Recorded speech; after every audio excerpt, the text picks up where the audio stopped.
জীবনের একটা সময় এসে দেখবে একমাত্র তুমিই তোমার আছো, বাকি সব প্রিয়জন আর আপনজনই বলো। দেখবে তারা তাদের প্রয়োজন শেষে রূপ বদলে নিয়েছে। একটা সময়ে তুমি যাদের জন্য পৃথিবী উজাড় করে ভালোবাসা দিয়ে আগলে রেখেছিলে, দেখবে তারাই একটা সময়ে তোমায় আর চিনতে পারছে না।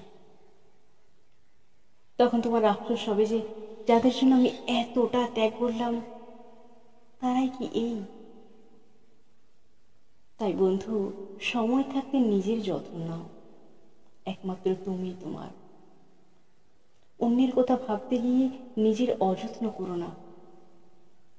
ভালোবাসা, ভরসা, বিশ্বাস এসব সব নিজের জন্য রাখো, কারোর জন্য বিলিয়ে দিও না,